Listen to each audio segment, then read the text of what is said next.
Alors tu veux économiser 20% de ta prochaine commande en Chine, pas 5, pas 10, mais 20% minimum de ta prochaine commande en Chine. Alors cette vidéo est faite spécialement pour toi. Commander très cher en Chine est devenu comme une mode. Alors à travers cette vidéo, je vais te montrer comment toi aussi tu peux négocier avec ton fournisseur. Quand tu vois un produit sur Alibaba et que tu vois le prix, tu penses que c'est le vrai prix qui est affiché. Ça, c'est une erreur.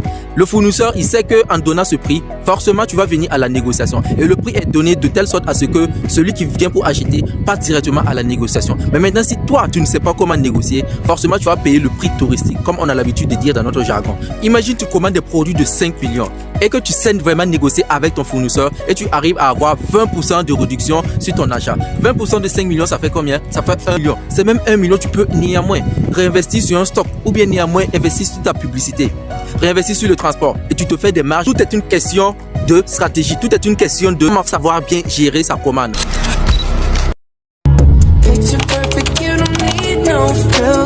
Vous échangez avec votre fournisseur, l'erreur numéro 1, c'est de ne jamais lui demander de te donner le meilleur prix du produit. Lorsque tu fais ça, tu lui montres à quel point tu es débutant. Cela montre à quel point tu es débutant. Et les débutants dans l'import-export ou bien dans la négociation, nous, on les appelle simplement des touristes. Donc, ne jamais montrer à ton fournisseur que toi, tu es là pour faire du tourisme.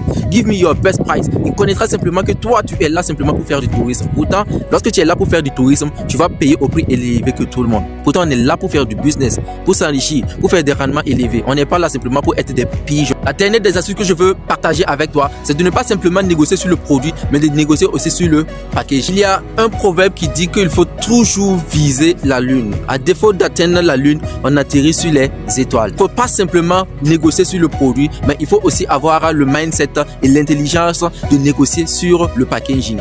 Lorsque ton fournisseur refuse de diminuer le prix, il faut lui exiger ou bien il faut le demander d'avoir des emballages gratuits. Parce que ce que vous ne savez pas, lorsque vous commandez et lorsque le fournisseur te donne un prix, c'est que c'est y compris l'emballage. Il ne va pas te donner les emballages gratuitement. Donc du coup, s'il refuse de te donner un bon prix, ou bien s'il refuse de diminuer le prix, négocier avec lui d'avoir des emballages gratuits. Il ne va jamais te refuser cela. Tu peux négocier sur avoir un logo, tu l'imposes d'avoir des échantillons gratuitement. Et comme ça, on arrive à négocier avec les fournisseurs. Il ne faut pas simplement être sur la messagerie de Alibaba et discuter, oui, je veux 1000 pièces, je veux 2000 pièces, je veux 4000 pièces. Ça ne se fait pas comme ça. Si vous procédez comme ça, je vous assure qu'à 90%, vous allez toujours perdre. Vous allez toujours dire que ceux sont mauvais ou bien vous n'arrivez pas à rentabiliser sur les produits chinois. Tout simplement parce que vous n'avez pas les méthodes adéquates. C'est normal. Tu peux pas vouloir être en CP1 et ne pas faire un devoir, une évaluation pour passer en CP2. Toute plateforme a des connaissances adéquates qui sont déposées. La plateforme Facebook fonctionne différemment de la plateforme TikTok.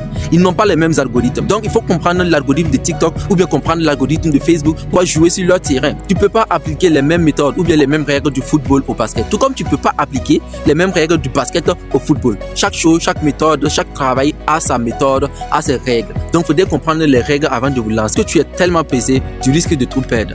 I need it urgently. On n'est jamais pressé. Il n'y a pas d'urgence dans le business lorsque tu veux faire le business sur Alibaba ou bien dans l'import. Lorsque le fournisseur voit que tu es pressé, il sait comment te taxer. Alors c'était sur ces 3 astuces que je voulais partager avec vous aujourd'hui à travers cette vidéo. Mais sachez simplement que les gros importateurs, ceux qui gagnent réellement les vrais profits sur Alibaba, ce sont ceux-là qui ne payent jamais au premier prix. Lorsque le fournisseur te donne un premier prix, il ne paye jamais le premier prix. Il négocie, il vérifie. Ils s'en vont voir sur d'autres plateformes et pour vérifier les autres prix.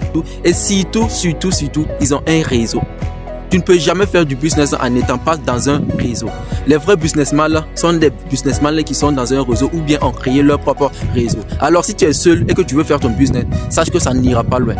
Seul, on va vite, mais ensemble, c'est ensemble qu'on va plus loin. Alors, si tu veux réellement économiser sur tes prochaines commandes et savoir comment négocier comme un professionnel sur les plateformes Alibaba ou sur la Chine, tu sais comment nous contacter. Tu prends le numéro et tu nous fais signe pour prendre un simple rendez-vous. On pourra néanmoins discuter ensemble pour voir tes objectifs vis-à-vis de ton business. Sachez simplement une chose très importante. Dans un business, même le pourcentage de 0,01 compte essentiellement.